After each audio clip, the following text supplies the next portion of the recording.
Thanks for joining us on Northwest Leaders and Legends, the show where we explore the ideas, the people, and the initiatives powering the Northwest's economy and strengthening the communities we share. I'm your host, Jill Walters, and together we'll dig into the stories and insights shaping our region's growth with our very own Leaders and Legends. Whether you're listening on the radio, watching our videos, or tuning in through our podcast, we're glad you're here. So settle in as we dive into the forces driving our region forward. As we head into peak tour and travel season here in the Pacific Northwest, Governor Ferguson has officially proclaimed June 2026 as Ride Transit Month here in Washington State, and we're marking the start with a move that's about to redefine what's possible for rail in our region. Amtrak Cascades is adding not one, not two, but 8 beautiful new trains to the Northwest this fall. And today on Northwest Leaders and Legends, we're sitting down with Kirk Frederiksen, Passenger Rail Program Manager with the Washington State Department of Transportation, fondly referred to as WSDOT, to dig into this long-awaited investment in our transportation system and what it means for communities across our state and our region. Welcome, Kirk, so much to Northwest Leaders and Legends. And before we dive into the exciting news about the new trains and what this means across our region, would you kindly walk us through the history of the Cascades Passage here in the Pacific Northwest? Get to the Cascades start, but I'm just going to give a brief overview of rail history here in the Northwest. Yeah. And the person that was instrumental in that was a gentleman, you may have heard his name, is Abraham Lincoln. And Abraham Lincoln chartered the Northern Pacific Railway with the goal of connecting the Great Lakes with Puget Sound. So that's how it started. So the passenger trains, freight and passenger trains were being built coming out here to the Pacific Northwest. And they began operating in the 1870s and 1880s. And that really fueled a lot of growth, population growth, and the growth in the economy of our region. So rail played a very, very important role in the history of this region of the country. So some of the things that were really important, we had a timber industry, we had canneries, there was mining. All of these things were really had products that were going out to the rest of the United States, and of course wheat from the Palouse. And that really brought more and more people to this part of the country. And again, rail was a catalyst of that. So then things started to change, that there was more investment, public investment in the roads and the highways, and the freedom that people would get from the automobile. They weren't beholden to the schedules of the railroads. And that really led to the demise of passenger rail in the United States, because there was all this other competition with the personal automobile and that massive public investment in the roadways. But the Washington State Legislature back in the early 1990s started to recognize that the congestion on I-5 was going to continue to grow, the population in this region was going to continue to grow, and that's when the Washington State Legislature created our program here within Washington State Department of Transportation, and that was in 1993. It's to the various communities of Seattle, Portland, going up into Vancouver, BC, and that's where we are right now with a total of 2 daily round trips between Portland and Eugene, 6 daily round trips between Portland and Seattle, and 2 round trips between Seattle and Vancouver, British Columbia. It's just amazing.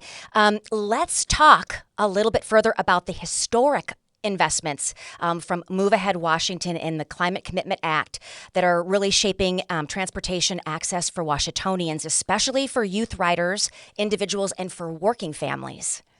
Right. So we had our big growth spurt was in the 2010s. We had about $800 million of federal funds that were provided to the program. But now supplementing that are the 2 sources of funds that you just mentioned. And we're doing a couple of projects right now up in Seattle. The Ballard Bridge is one, or the Salmon Bay Bridge. It's in Ballard. And also we're making some other investments along the Puget Sound shoreline between Seattle and Everett. But the Climate Commitment Act is the source of funds that we're using right now for our youth fare program. And the youth fare program allows people 18 years and younger to ride on all public transit across the state of Washington. That includes all the transit agencies in the state, the Washington State Ferries, as well as Amtrak Cascades. So they get to ride for free. And the whole point of that program was to introduce young people to public transportation, so they didn't have that intimidation factor. They learn how to use it and realize how great it was. And so we're seeing more and more people that are using public transit.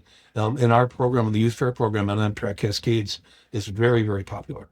There's a whole generation of young writers that will be experiencing this for the very first time. And, we're so prone to thinking we need to travel in our cars and by taking, air anywhere we want, that we've really lost this beautiful experience of rail. And so I am so excited about what this looks like for everyone in our state. And I want to make sure that we're amplifying the value in this. And I wanted to share this with you if I could, an anecdote of when my family traveled just a few weeks ago in March 2026. My family booked 5 coach seats on Amtrak Cascades to Seattle, from Vancouver to Seattle. My sweet senior, who was over the age of 65, was the very first in line to make sure that we applied his discount. So he received that. And then both of my children are both under the age of 18, and they rode free, again, thanks to Move Ahead Washington and the Climate Commitment Act. That left 2 regular price tickets, and our total as a family was $234.90. Again, for all 5 of us, round trip. So it was an unbelievable value and a mode of travel that, to my humble mind, offered one of the most comfortable and scenic and enjoyable ways to move through the Pacific Northwest. You must hear now, knowing what the cost of fuel is right now. This really deeply resonates to the pocketbooks of everyday working Washingtonians. That's right. So I would encourage folks, your audience, to go out and check out our website. It's called amtrakcascades.com. You can go into tickets and discounts, and it lists a lot of the different discounts we offer. The senior discount you just mentioned, military discount. We have a new program that's called Share Fares. We can get a group of people that were up to 8 people that can get 60% off of the ticket prices. So there's some real opportunities, some real values out there. So I really encourage your audience to check those out and come out and join us on the railroad. I do too. I just do too.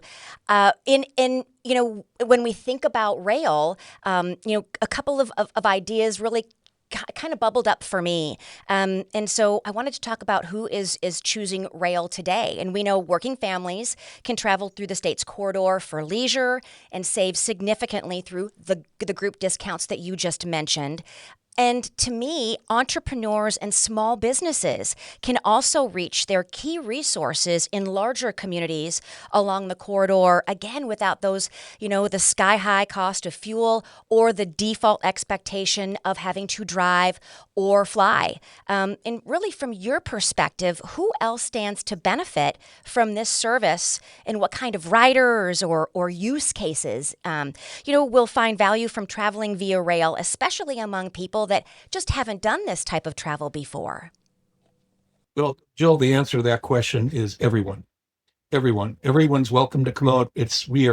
We appeal to all demographics, whether it's business travelers, leisure travelers, young families, people that are going to sporting events or concerts or cultural events. We are attractive to everybody. So that's my best answer, is that we're a very welcoming service, and we encourage everybody to give it a try. Yeah, especially for business travel as well. We don't. I hope that our audience realizes that they can so take advantage of this service, and some that are and students that are traveling back and forth to their universities and from Southwest Washington or anywhere on the corridor, and of course in Oregon, and we want to make sure that they know that they just aren't just having to consider just these other modes of transportation, especially when we are going to be talking a little bit further about the quality and the new trains and the exciting new way and the comfortable way that they'll be traveling through this brand new experience with the brand new train sets. We know we're really excited about what that's going to look like. How do you feel about some of the other folks that are traveling these days, and what kind of feedback are you getting about what's happening with the new train sets? You were touching on the business travelers, and one thing that's important, and I was talking about history earlier in this conversation, that all of these train stations were, they're all almost 100 years old, and they're all built adjacent to the commercial business districts of most of the cities that we serve. So there is a long connection between passenger rail transportation and the economic activity of these communities, and then it exists today. So that's something that's a carryover from the history. So that's still there. But we do know, yeah, as far as the excitement that's coming with the new equipment, one of the things we're talking about business travelers, the Wi-Fi service that we have on Amtrak Cascades, and I'll admit to your audience and to you, has not been very good for a long time. And we made some business decisions not to invest heavily in a new Wi-Fi system on the existing service, because we knew those cars were going to go away. And that would be probably not the best use of taxpayer dollars. But the new trains are coming with their equipped ready for 5G. So we do have a number of spots on the corridor where they don't have a 5G or even a 4G connection. But in the places where we do have it, it's going to be a significantly better experience for everybody. But your business travelers that want to take advantage of that time on the train to do their work, it's going to be a better experience for them with the new equipment.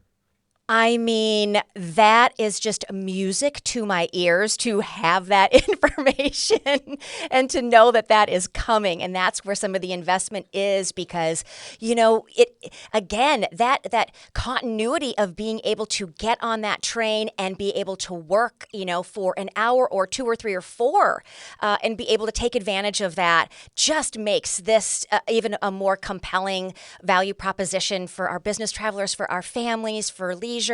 And so that is just such exciting news. I know that you and I are going to have so much more to talk about in terms of the bells and the whistles and what's to come, and some of the more specific details about the train in the second half of our conversation. But now would be sort of a perfect time for us to go ahead and take a quick break to thank a few of our sponsors, and then please stay right where you are. And there's so much more to come in the second half of our conversation with you on Northwest Leaders and Legends. And so stay tuned. We'll be right back.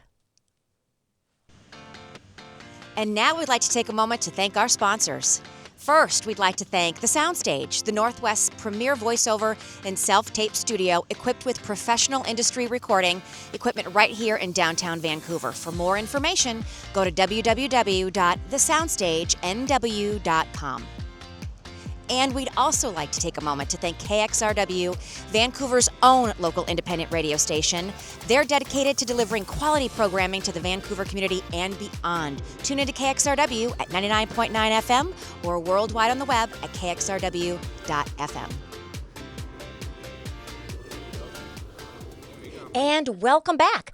We've been talking with Kirk Frederiksen, the program manager at the Washington State Department of Transportation, and we are ready to dive into the second half of our conversation. Kirk, this is the moment everyone's been waiting for, the exciting details.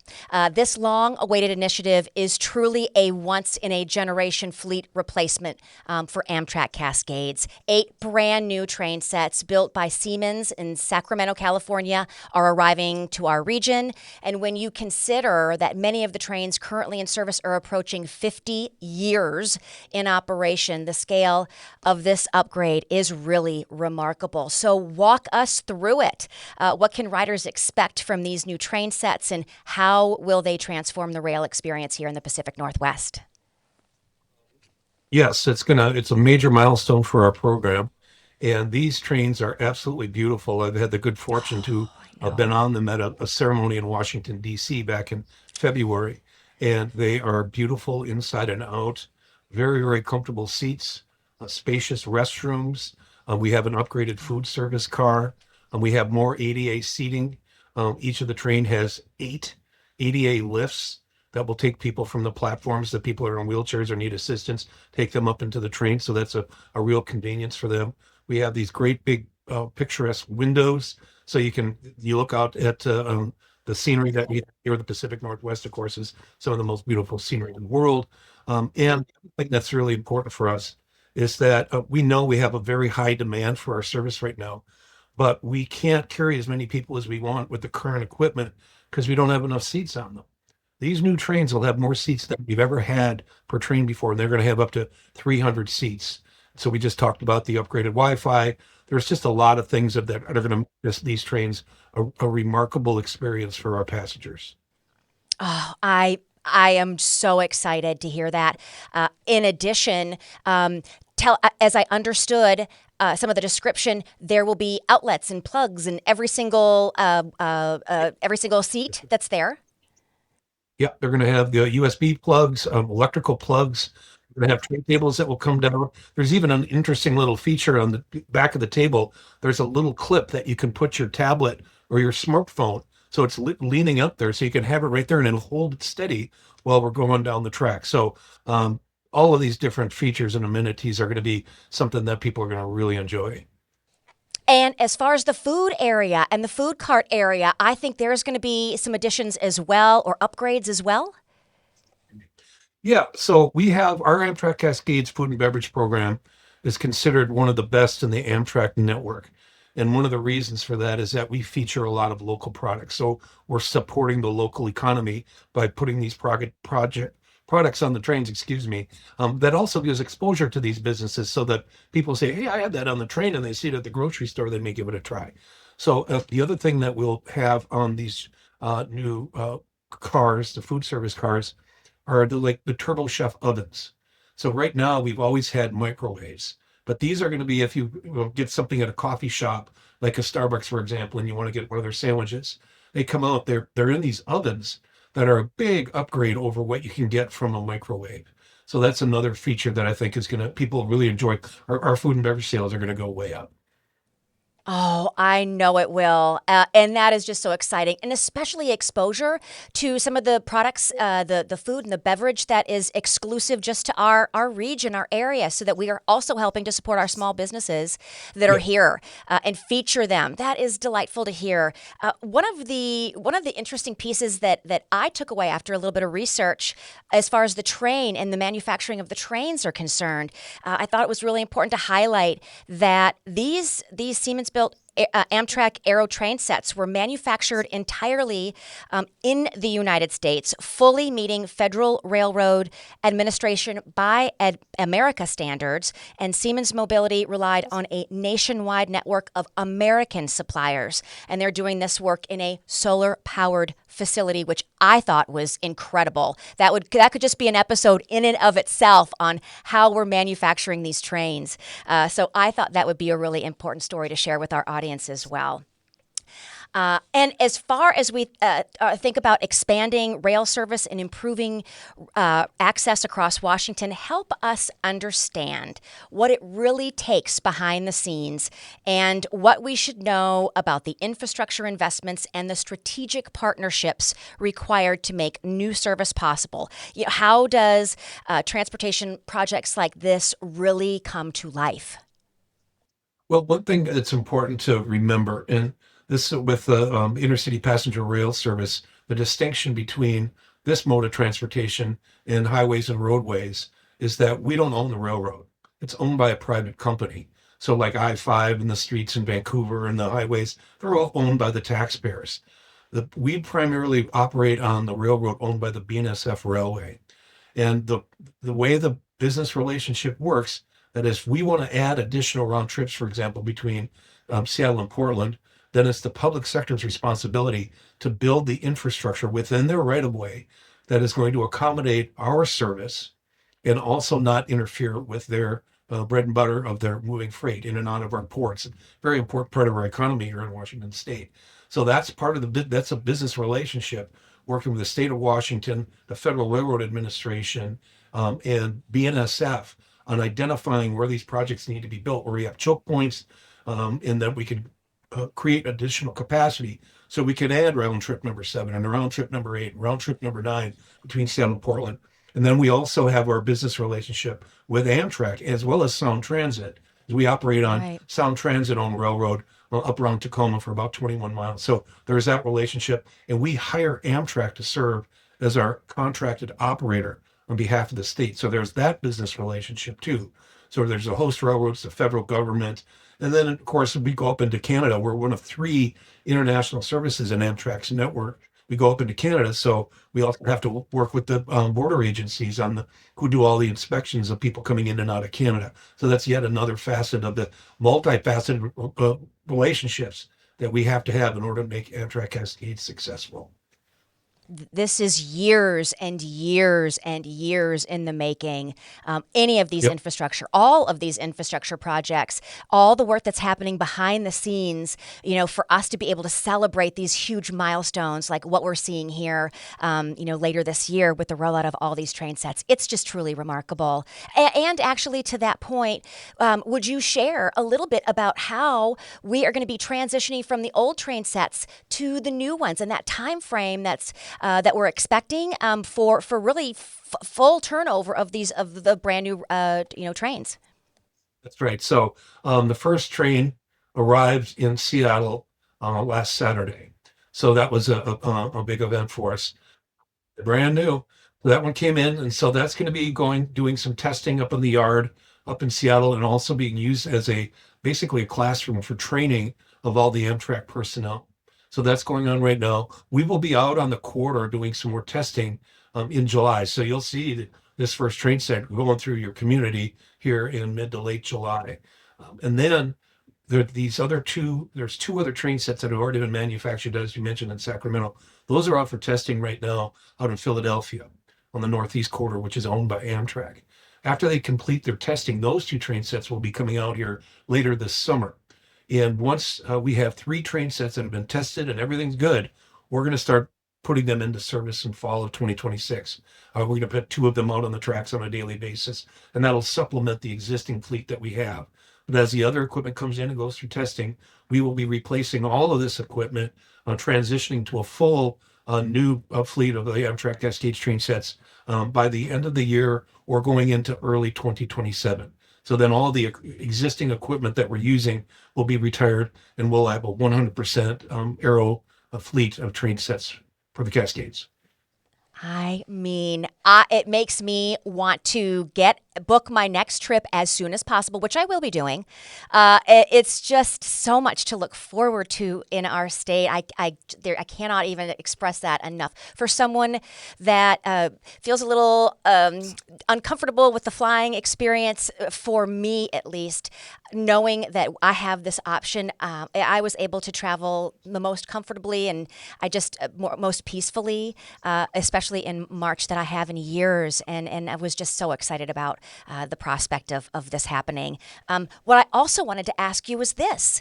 We often talk about Seattle and we talk about Portland, but so many communities along the corridor are smaller towns that really rely on rail as a lifeline. And how does the investment support those communities and ensure they're not left behind as our region grows? Well, the investment that we're making and will be making in the future will allow us to add more service. And we are going to continue to stop at those same stations that we are now, but they're just going to have more opportunities to travel on those trains. For example, going to Seattle for medical appointments, or going to cultural events down in Portland, or visiting family and friends for a variety of different trip purposes. So they're not going to be left behind. They're going to be included as they are now, but as we have more service, there'll be more opportunities for those people in those communities to use Amtrak Cascades. That is just an excellent point to make. Again, I'm so glad that you expanded on it and also said for medical appointments, taking the train in this type of a way, again, allows for access to resources in our smaller communities that we may not have had had to in the past. So that's really important to underscore. Thank you for making that point. And when we really look forward, what is the future of rail in Washington State and the Pacific Northwest look like, and what opportunities are emerging, what goals are guiding the next chapter of rail in our region? We're just to embark on what's called a service development plan for Amtrak Cascades, which will be our blueprint for growth for the next 20 to 30 years. So that planning document needs to be completed so then we can go after federal grants to help build all these projects that we've just been discussing. So that's the service development plan is the next step. And then we'll begin to build those projects and start adding more round trips between the communities. There's also a study that's going on right now that looks out into the future and that's called Cascadia High-Speed Rail. And that would be trains that would connect Portland, Seattle, and Vancouver, BC. So a feasibility study is underway right now because we know the population is going to continue to grow. We know I-5 is going to be reaching its maximum.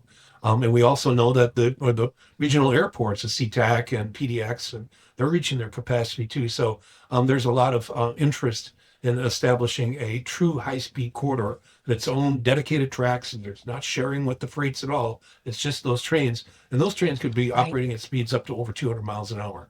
So that's another part of the future to explore the feasibility of offering that high-speed service. And we also know that there are a number of rail advocates here in Washington and in Oregon that are interested in seeing more east-west service. So right now, Amtrak Cascades is exclusively north-south, but there may come a time in the future with enough popular support and political support that additional intercity passenger rail service could connect eastern Oregon and eastern Washington with the western sides of those states. Oh, that is just amazing to think about where else we can expand, what other markets we can expand into. And again, the quality of travel in this capacity is just is thrilling to think about, and the comfort, the fact that you can continue to work, you can continue to spread out. And for me, at least in this way, there's another discussion, I guess, a perspective in that this to me was a stop and take in all of the beautiful elements that are around you and surrounding you, and parts and pieces of the state that you never have seen before, and a socialization with your neighbors. People seem to take a little bit of extra pause and breath when you're on that rail experience to connect, and to also connect to what they're seeing just outside those big, beautiful windows. And so I am delighted that we've had a chance to talk about this with you today, Kurt. In 1999, when I started this job, you talked about what happens on the trains. There's a camaraderie that is unlike anything else on a bus or if you're on a plane, where there's a camaraderie. There's a vibe that's out there in the trains where people talk, they share. It's really cool. And that continues when I ride on the train to this day. So that makes it a very unique experience. And again, this is why I encourage your listeners, Peter, viewing this podcast, to give us a try. You can go out and check out that vibe. It's real. It is real. It for sure is. And the hellos and the where are you traveling to and from that happen in the food cart or happen at your right next door to you or next to you in the next seat next to you, that all is happening. And it's a reminder of who we are and our connectivity to one another as well. So with that, there is just so much to look forward to with the arrival of these new trains, more convenience, more affordability, and a whole new level of comfort for traveling across our state. Thank you so much, Kirk, for making the time for us today and for all of the work that you and your team are doing to bring these long-awaited improvements to life. We just appreciate your time. And to our listeners, if you want to show your support for Ride Transit Month, head over to buildthedamntrains.com. You can grab some merch, you can play transit bingo, or you can take the pledge to ride. Producer Michael Sarno and I have already ordered our shirts, and we'll be proudly sporting them in the month of June as soon as they arrive. Kurt, thank you so much again for all that you've done, being with us on Northwest Leaders and Legends, and as we ride into June, we are just delighted for what's ahead. And as always, a special thank you to Michael Sarno, our producer of Northwest Leaders and Legends, who does everything he can to make this show possible. We'll be back in the next few weeks with our next special guest. And until then, we're sending warm Northwest wishes to you and your communities. Bye for now. Thank you. Thank you for spending a bit of your day with us today, and I hope today's show brought insight and value to you. You can find Northwest Leaders and Legends across our platforms, including YouTube, Spotify, Instagram, and on our radio at KXRW 99.9 FM. We're also on Patreon, where you can explore extended interviews with our special guests. If you enjoyed our content and want to stay connected, please take a moment to like, comment, and subscribe. Those small actions make a huge difference in helping us reach more people people and strengthen our community. We'll be back soon with another special guest and meaningful conversations about the people and ideas shaping the Northwest economy. And until then,